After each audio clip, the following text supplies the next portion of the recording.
friend of mine. And just a minute, boys, I got the beatbox noise. It says the great grandfather.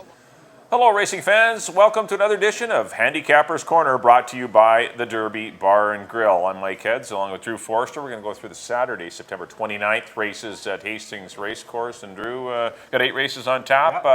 Yep. We do have a stakes race. It is the CTHS Fillies division for the 2010 graduates. That's right, the 3-year-olds. Yeah, the sales stake 3-year-olds division this weekend. The girls on Saturday, the boys on Sunday. Both pretty competitive fields, so it should be pretty interesting races. As we're winding down kind of the meet here, we only got, is it 7 days left? Yeah, we only got 7 days. We got 2, and then we get the long weekend next weekend. We have Saturday, Sunday, Monday. Yeah. We got the Ballerina and the Premiers. That's Saturday, Sunday, and the holiday Monday, Thanksgiving. And then the closing weekend will be the Saturday and Sunday, which is the 13th and 14th. And the 2-year-olds will be in the spotlight there with the Fantasy for the Fillies and the Ascot graduation for the 2-year-old boys as they go a mile and a 16th. So wrapping up here. Yeah, it's fast approaching. It is. It's just about done. Competitive fields. Got some good groups. I'll start it off at the first race. Non-winners a 3. Try and get you the first half of the daily double. Try and get you both halves of the daily double. Field of 7 going 6.5 furlongs in a conditional non-3. Big dropper in here in the 2, Time Machine. Obviously a horse you must respect in here. This horse gives us anything close to his top 8 performance. He's got to win here by 4 or 5 lengths.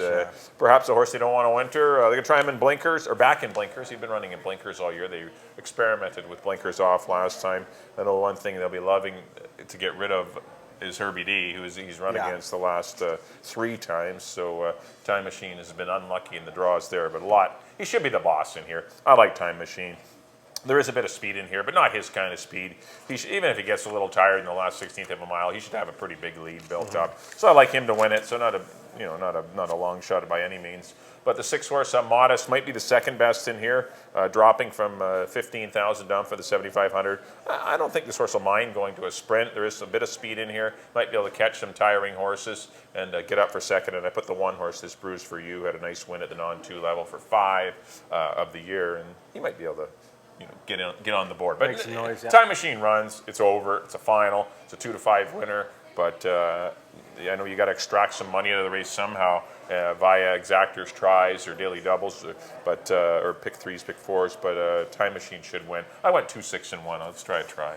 I'm right with you. Time Machine looks like a real handful in here. As you mentioned, running against Herbie D, the best sprinter on the grounds here probably. Now he drops into a conditional 7,500 race. It's too much. Modest, I think clearly the second best in here. He's kind of a standout. Like Time Machine looks like a standout. Modest looks to me like a standout for second. And in third, I put Pakal in. It's kind of those 2 and then everybody else. Pakal's been at the $15,000 3-year-old level. Ran a good race just behind with Council. The 7,500 non-3 should suit him. He gets a little weight off with the Bug Boy. So 2, 6, and 3 for me. On to the second. 3-year-olds and up. Claiming 15,000. Nice little. This is a pretty interesting race here. Good race here. No standout in here though. Field of 7. I went with Silly Fella. He kind of needed the race 2 back for 15. Jumped up off that for 25. Ran a really good race behind Broward County and finished out of Franzer's Finest and some nice horses. Drops back into the $15,000 level. He's kind of in a good form cycle. He gets Antonio Reyes, his 3rd new rider in 3 tries. He had Gonzalez on. Gonzalez went home to Mexico. Then he had Mario Gutierrez. Mario is left this weekend to start. He's riding in Santa Anita. He's riding some big races at Santa Anita today. The Saturday program. It's kind of a Breeders' Cup preview day at Santa Anita as well as in Belmont. But Mario Gutierrez riding at Santa Anita, got a few miles from Mr. Redham and some other trainers as well. So he's riding some nice graded stakes races. So he partakes in that. We'll be watching Mario. And now he picks up Antonio Reyes, this horse, Silly Fella. Very capable young rider here that's making a lot of waves. The second spot, I put Full Power ahead. Another one, he was in that same 25 as Silly Fella. Drops down into the 15. He looks like he fits pretty good in here. And a horse that will be closing late, that's been running much higher most of the year, is Roses for Ben. He gets leading rider Amadeo Perez taking over from Marlo Dunn. I like that move. I have him in for 3rd. There's a few others. A horse that's kind of a question mark in here is Bear Rock and Roll. He was the favorite last time in that 25. He didn't run at all. Interesting kind of race. I went 1-7-2. Yeah, I've gone to the 7-horse. I like Full Power Head. I just think there's going to be a pace between Silly Fella and Bear Rock and Roll. Bear Rock and Roll will team up with Alex Marty as Richard Hamill is in Edmonton riding Senior Rojo for your dad. That's right. And Fernando Perez is out there too. Yeah, so Fernando. So we're missing a few riders today, but Alex Marty will pick up the mount on Bear Rock and Roll, and I think this horse will be near the pace, and I think Silly Fella will be near the pace, and I just think the fractions will be warm enough to help the 7-horse Full Power Head, who beat a lot of these 2 starts back with Pedro aboard. He's back in the saddle as well this afternoon. So I like Full Power Head to maybe defeat Silly Fella and Bear Rock and Roll. I see it 7, 1, and 4, but I'm banking on a pace happening, and that's why I like Full Power Head to win it. All right, on to the third race. Got some maiden 20 granders here, going 3.5 furlongs. Got 9 of them scheduled to go postward. I'm going to go to the most experienced one in here, the 8-horse Stone Ridge Raider. I thought a pretty good third behind Cassidy Storm and next out winner Serendipity Grove. They went down there in 39 and change, and that's pretty salty. And this horse is right in the mix. I know you get a lower profile rider in Dexter Assoon, but still. That's putting it kindly. But this horse draws nicely, favorably on the outside. Getting a lot of debuters in here. Obviously, there's been some reasons why some of these horses haven't been able to make it to the races. So I just think it's a good opportunity maybe to take this horse to win it. So I'm going to try him. I'm going to try a firster in the 2-horse D's Dream out of the William Levanway barn. It continues to go well, especially with his 2-year-olds. This one's bred to be pretty fast by Storm Victory out of D's Love. There's a lot of speed in the pedigree, and there's been some fast works as well. And gets Antonio Reyes. And the 4-horse Michael's Glory with Amadeo Perez showing up for Pete Gregory. Just a couple of works on form, but I'm sure there's been some more. But this horse has attracted leading rider, and that's a plus. So I'm going to put that one in. But I do like Stone Ridge Raider, pardon me, and I'm going to go 8, 2, and 4. I wasn't really crazy about the horses that had run in this race. I wasn't really crazy about. So I did go. I went with Michael's Glory. Yeah. Excuse me, a horse you just mentioned. Tracks Amadeo Perez. Pete Gregory's had him ready to run this year. When he's had a horse first out, they've been ready. He's had a little more stock this year, Pete. You know, other years he's had some tough, but this year he's got some nice stock. He does have high-end man, Talus Ridge. What's the Scamming won first out. So he's had his horses ready to go first out. As you mentioned, tracks Amadeo Perez. That's good enough for me. Skimming has probably got some speed, you know. So 3.5 distance, it could be dangerous. I put Michael's Glory on top. The second spot, I put 2 Trees out of the John Snow barn with Marlo Dunn aboard. I like the works 37 and 2. That looks pretty good. I like the post going 3.5. You got a nice outside post. And in the third spot, a post I don't like, but Dino Condolinos' horse down to the rail, the 1-horse Knightsbridge. Pedro Alvarado, always dangerous in these 3.5 races. He knows how to ride a 3.5. The horse looks okay. The works are pretty good. 38 and 4, 38 and 1. Should have a decent shot in here. Dino and Pedro are always pretty dangerous these kind of races. So 4, 7, and 1 for me, and the 2-year-olds maiden 20. On to the 4th, 3-year-olds and up, 3,000 non-winners of 3 lifetime, and I've gone to the 6th Eustonia out of the Mel Snow barn. Lightly raced 3-year-old, tackling some older horses in here, but hasn't done much wrong so far. You know, he's run 5 times, 2 wins, a second, third, and a fourth. Last time ran behind Vimana, Prophet Star in the 7,500 non-3 category. Now drops down to the 3,000 non-3 category. I think he fits snugly in here. Have him on top. The second spot, I put the 2 Silent Flame out of the Craig McPherson barn. Amadeo Perez has been aboard for this horse's last 4 starts, including 2 seconds, 2 wins. Kind of the now horse. He's going in the right way. 2 wins. Yeah. Just coming out of the 4,000 non-2 into the 3,000 non-3. He fits in here, so I have him in second spot. And in the third spot, I put Silver Ruler, one of the more experienced horses in here. Been running at the 7,500 non-3 level all year long. Hasn't been able to break that condition, but got beat a couple lengths, 2 back. Come back with Marty Williams aboard. Now he gets back to Antonio Reyes, who had a good race on him. Drops into the non-3 category. Should fit. 6, 2, and 8 for me. Yeah, I didn't see a ton of speed in here. I see the 1-horse Joshua Jet Fuel going, and I see the 4-horse Romance and Traveler getting a pretty cushy trip. The horse I thought ran a creditable race. You know, he got easy fractions last time and got beat, but he got beat by a horse that's been running for a lot more money in Tommy DeHorsey. So I don't see any Tommy DeHorseys in here, and I know I lose Richard Hamill and get an inexperienced Alex Marty, but I mean Alex can get a horse out of the gate and into position and sit in the 2-path. I mean it's not too tough of a trip for Romance and Traveler. So I think he gets a good run, a favorable trip anyway. I'm going to try him to win it. I agree with the 2 horses. Your last 2 you mentioned, the 2-horse Silent Flame is on a 2-race winning streak, going well. One short and then one long, and also the 8-horse Silver Ruler, who made a premature run going long, flattened out. His sprint races are way better than his route races, so give him a shot on the cut back to 6.5 furlongs. He's coming back in a week, but still a horse that's pretty live, as live as anyone else for third anyway. I've left Estonia off, maybe a mistake, but definitely would be the 4th horse. I like all the even numbers anyway. Let's go 4, 2, 8, and 6. But I like Romance and Traveler. I think he gets a good trip just on the outside of Joshua Jet Fuel and can put that one away. And I don't think the fractions will be all that fast. And there's no Tommy DeHorseys to run him down. On to the 5th race. Got some $3,000 claimers that have not won a race this year. Going 6.5 furlongs. I'm going to land on the 5-horse BC Cat. Continues to hook into some tough speed horses all the time and just can't seem to last. But a little disappointed in her effort last time when dropped in. Like her last few runs have been for 5, but I thought last time she would run a little bit better. But still, Remarkably Free and Holy Cougar and Diana's Legacy are 3 pretty salty mares that have won for more money throughout their careers. So I'm going to try BC Cat. Hopefully can get a little bit of a break, because I know she's got Snowbird Pass on her outside, you got DeVilbiss in your inside, Mia Dolce likes to flash some speed, but I think BC Cat's the fastest, and I think she'll be dangerous on the head end. The horse I put in the 2nd spot is a newcomer, hasn't been seen for over a year. The 9-horse Eileen is a Saint.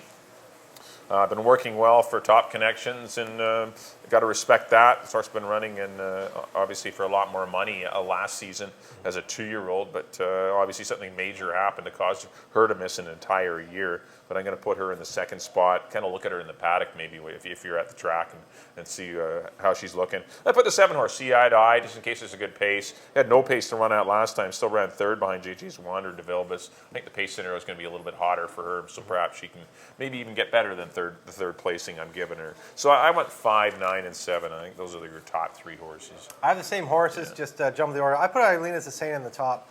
As you mentioned, was running for a lot more last year. There was definitely a question mark there. They bought her off Frank Lucarelli, same time as they bought Evelyn's Dancer. This one obviously did not turn out as well, but she's been here for a while. She's been here since early August, been working right along. So I think she'll be fit enough. This barn obviously knows how to have one ready. With Mario departing for Sunday, as we mentioned, Amadeo Perez, leading rider, takes over. All systems go, I say in the 9, Eileen is a Saint. The 2nd spot, I put, as you mentioned, BC Cat. Figures to be right there at this level. Due for a win. Boy, it's been a couple of years. Yeah, is she ever. Look at all the bridesmaids she got there. 3 in a row, 2nd earlier on, then 4th beaten 3/4 of a length. Kind of a hard luck mare. She's definitely due. And in 3rd spot, See Eye to Eye. For the reasons you mentioned. Another one, been a bit of a bridesmaid this year, lots of seconds. Always seems to hit the board. Honest mare.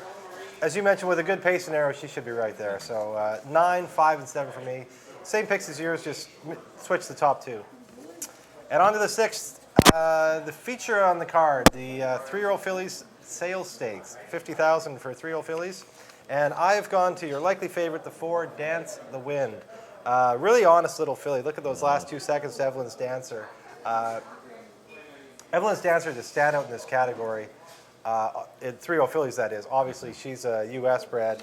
Dance the Wind's been running second to her, and in front of some of the nicer Kentucky breds and whatnot around here. Now you throw all those horses out.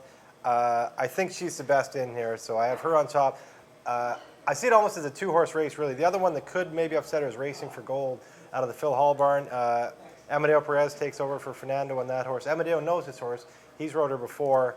Those 2 seem like the top 2 to me, the 4 and the 1. And in 3rd pot, I put the 7 Invader coming in from Alberta, Tempered Sapphire. She beat Madeira Park 3 starts back in the Oaks in Northlands Park.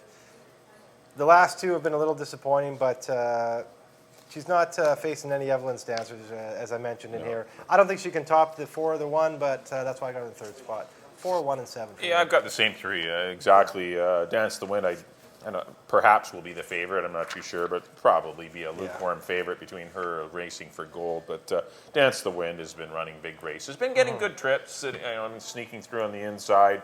Quite often, Reyes has been giving her perfect rides, and never a threat to Evelyn's Dancer in either race, but definitely good enough to defeat Racing for Gold quite comfortably in her last 2 runs. So I got to side with her as well. Racing for Gold teamed up with Amadeo again. I mean, has a good form as well. And Tempered Sapphire, maybe tapering off, but maybe it was just needed the run here at Hastings. But that was a tough race, the BC Oaks with Evelyn's Dancer. So.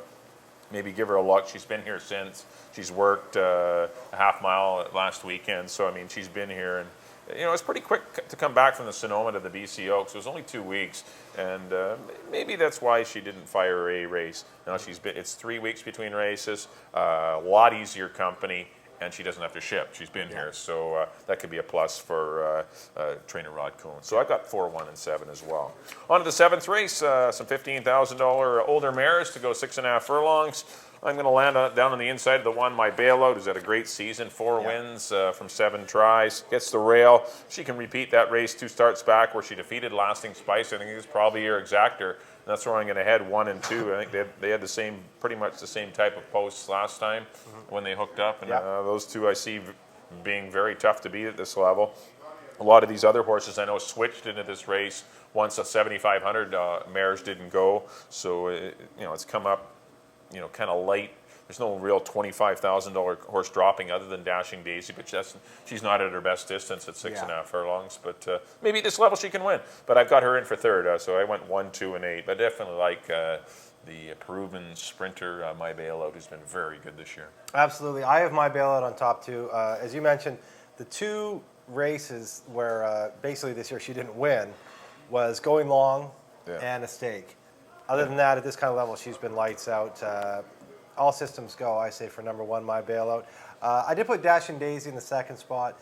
If it's long, I think she's a lock. She'd be my pick. But as you mentioned, it's not her ideal distance. It's short. So I've her in the 2nd spot. And in the 3rd spot, I put Dearest Princess. Another one that's okay sprinting and has been running a lot higher her whole life. She's never ran this cheap. Right. Drops in for the cheapest price of her life. Antonio Reyes sticks with her. Nothing wrong there. So 1, 8, and 6 for me, but My Bailout definitely top pick there. On to the nightcap. Fillies and Mares, Maiden, 5,000. I went to the 7th Smoke After Romance of the Jody Rawson barn. Was claimed for 10,000 off Melanie Walters. Yeah. Been kind of working it. They tried it for 20, tried her back for 10. She ran 2nd that day in front of some decent horses. Some of the ones that show up in here. Down for 5,000. I think she's your winner. In the 2nd spot, I put out of the Rob Maven barn, Counterfeit LK with Marlo Dunn. Just ran 2nd to Nada Loca, who ran a big race that day. Only got beat a length. Marlo sticks with, so Counterfeit LK in the 2nd spot. And in the 3rd spot, Timely Flight, another one dropping out of that maiden 10 for Gary Sates. Just got beat 6 lengths in that one. Maybe the drop, the switch to Jeff Birmingham. Shake it up a little bit. 7, 2, and 8, and kind of a wide open, questionable maiden 5. Yeah, it's always tough. These maiden 5s, anytime you get 11 horses, it's usually a real skull buster. Yeah. But I've gone to the same horse to win it, the 7 Smoke After Romance. Speed makes her dangerous. I'm not in love with the horse. I know she's dropping, but I don't like the way she absolutely folds the last 16th of a mile. But still a horse that you must respect on the drop and her speed. I put the 11-horse Princess Sparkle in for 2nd out of the Lenore Dubois barn. This horse has been working really well. I know the horse ran for more money last year as a 2-year-old, but obviously some pretty big issues last year, which has caused her to be off so long. But she ran against the boys in a lot of her starts in 2011. But I just like what I've seen in the mornings with her, and maybe the lightweight, Alex Marty. This one might be able to surprise at pretty good odds. And I put the 10-horse Summer Soul, who absolutely refused to break from the 1 hole, which happens with a lot of firsters. That rail's the dreadful spot. Does it cost her, I'd say, 8 to 10 lengths. She ends up running third, against no fractions. Golden Ears ran away on the head end. Yeah. Golden Ears came back to run a good second against Winners. And I just thought the race was better than it looked. Amadeo sticks with her. And second time out, you're bound to improve, especially in the braking department and in the running department. Yeah. So hopefully she needs to defeat the 7 and the 11. But I'm going to put her in for third. I want 7, 11, and 10. Well, that'll do it for the analysis of the 8 races. Up next on screen will be a quick recap of all of our picks. We'll start off with my selections for the Saturday, September 29th program. Back in race number 1, I went to the 2-horse Time Machine. I went 2, 6, and 1. In race number 2, I went to the 7, Full Power Ahead, 7, 1, and 4. In the third race, I went to the 8, Stone Ridge Raider with my buddy Dexter Assoon, 8, 2, and 4. In the fourth race, I went to the 4, Romance and Traveler, 4, 2, and 8.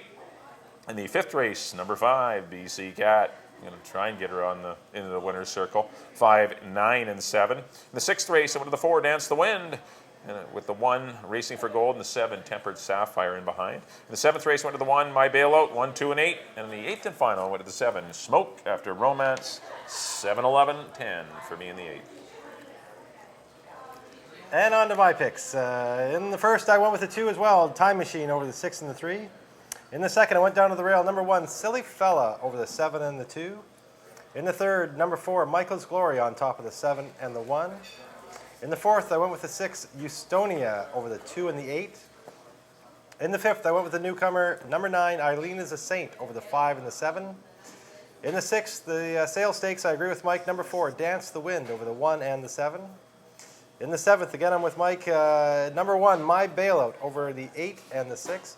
And in the nightcap again, me and Mike agree on the late pick 3 here. Number 7, Smoke After Romance over the 2 and the 8. All right, thanks everyone for tuning in to this edition of Handicappers Corner. We wish everyone lots of luck in your Saturday wagers. I want to mention too, keep an eye on Mario riding at Santa Anita on Saturday. Big day. Big day. Saturday. 2 big simulcast days, Belmont Park as well as Santa Anita, but Mario, more importantly, riding at Santa Anita. And the Speed Despair in Edmonton, as you mentioned, Senior Rojo, a local horse running out there. Fernando Perez is riding an Alberta horse out there. But another one to keep your eye on. Best wishes to the Tres Hombres, Dave Forster, and Richard Hamill as Senior Rojo looks to repeat in the Speed $100,000 Speed Despair. Not a tough field either. I think he's likely going to be the fave. Likely the chalk, so a good chance for Senior Rojo. So some interesting stuff to watch, as well as of course, the race at Hastings. A good place to watch simulcast. Yes, it is. Right here at the Derby Bar and Grill. All right, that'll do it for this edition of Handicappers Corner. On behalf of Drew, I've been Mike. Thanks for tuning in. We'll see you next time here on Handicappers Corner.